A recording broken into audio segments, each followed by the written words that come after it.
Сәлеметсіздер ме, құрметті студенттер? Бүгінгі біздің өтетін тақырыбымыз гидромелиорациялық мақсаттағы ғимараттар мен құрылыстардың конструкциялық ерекшеліктері.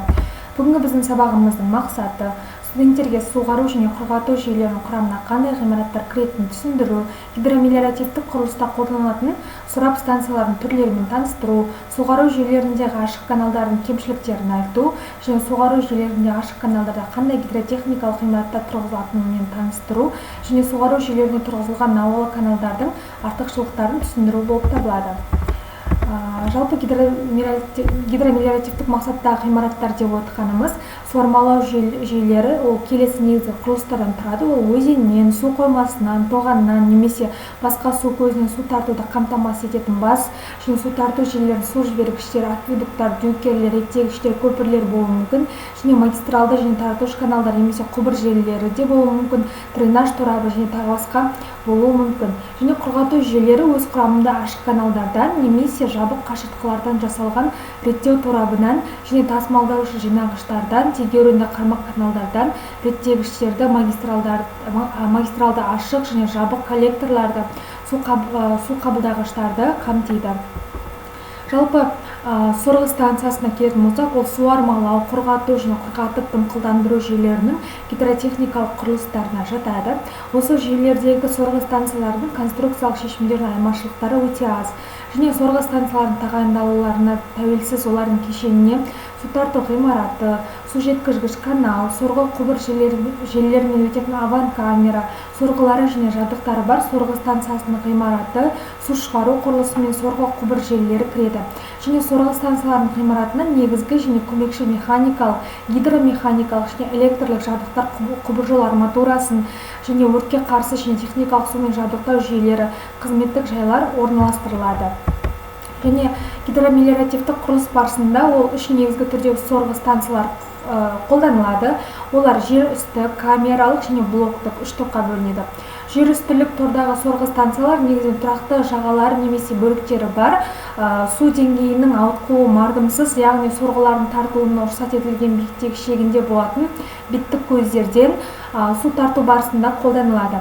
Және камералық түрдегі сорғы станциялар беттік көздегі су деңгейінің ауытқуы болатын сорғылар тартуын рұқсат етілген биіктігінен артық болған жағдайда тұрғызылады. Және ғимараттың қабырғаларында сорғылы және қысымды құбырлардың астында текшелер қарастырылған. Және су тарту және су шығару құрылыстары сорғы станциясының ғимаратынан тыс орналастырылады.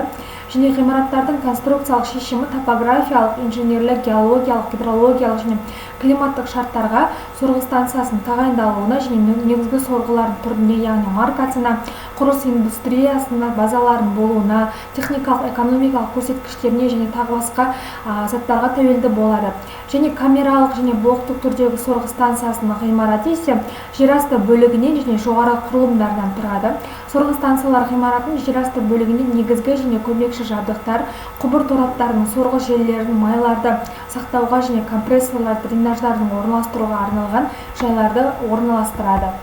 Жалпы жоғарғы бөлік өнеркәсіп ғимараттарының құрылыс нормаларына сәйкес олар каркассыз немесе каркасты болады. Және ғимарат құрастырмалы бетон блоктардан, темір-бетонды панельдерден, кірпіштен және басқа да қабырға материалдарынан және қабырғалары бар бір қабатты құрылыстардан тұрады. Бағаналарының аралығы 6000 және 12000 мм шамасында 6, 9, 12, 15, 18, 21 және 24 метр болатын тікбұрышты пішінге ие. Және көпірлі крандары жоқ ғимараттардағы жайлардың биіктігі 3000, 3600, 4200, 4800, 5400 және көпірлі кранды ғимараттарда 8400, 9600, 10800, 12600, 14400, 12600 және 18000 мм болатын ғимаратты каркастарға ие. Машиналық залдың биіктігі 4800 мм-ден жоғарғы болған жағдайда қызметтік жайлар және тарату құрылғыларын жалғастырып салынады. Және каркассыз ғимараттардың биіктігі 6000 және 5500 мм аралықта, ал қалғандары 12000 мен 3000 мм аралығында болады. Ғимараттардың жабынының конструкциялық шешімі қарапайым, өнеркәсіп ғимараттарымен бірдей және жабдықтарды құрастыру және жөндеу бойынша жұмыстарды орындау үшін станцияларының ғимаратында машиналық залдың бер жақтарында, дәліз жолдарында жаңа монтаждау алаңдары қарастырылады. Жалпы гидромелиоративтік жүйелердегі мериттерге келетін болсақ, тоспалаушы ғимараттарды білдіретін реттегіштер суармалау торабын басқаруды қамтамасыз ету мақсатында орнатылады. Олар көзден қажетті су тартуды, бекітпелерді еркін басқаруды қамтамасыз етеді. Асулары немесе өткелдері болады. Реттегіштер құрастырмалы монолитті темірбетоннан жасалынады. Суармалау жүйелерінде негізінен ашық каналдар белгілейді, жер арналарына жасалады. Алайда мұндай каналдарда фильтрация мен булануға көп су шығындалады. Сол себепті бұл суармалау көзінен су тартуды арттыру қажеттілігіне алып келеді. Бұл өз кезегінде каналдар мен ғимараттардың құрылысында капиталдық шығындарды арттырады. Осындай каналдардан фильтрациялық шығындар төмендету және олардың өткізуші қабілеттіліктерін арттыру тек фильтрацияға қарсы қаптамаларды орнатқан жағдайда мүмкін болады. Және қаптамалардың қалыңдығы климаттық, инженерлік, геологиялық, рельефтік және пайдалану шарттарында, жұмыстарды жүргізу тәсіліне, каналдардың көлеміне, олардың маңыздылығы мен тағайындалуына қарай 70-тен 200 мм-ге дейінгі аралықта ауытқып отырады. Суармалау жүйелерінің ашық каналдарында жүйенің қалыпты пайдалануын қамтамасыз ететін бірқатар гидротехникалық ғимараттар тұрғызылады. Мұндай ғимараттарға су тартқыштар, акведуктар, дюкерлер, өшіргішті су құламалар, жылдамдықтар, сифонды су жібергіштер және тағы басқалары жатады. Жалпы жеке-жеке мәлімет беріп кететін болсақ, акведуктар яғни көпір су тартушылары. Олар тіреулерде орналасқан науалардан және акведуктың науасын каналмен байланыстыратын кіру және шығу балықтарынан тұрады. Акведуктар негізінен монолитті немесе құрастырмалы темірбетоннан жасалынады.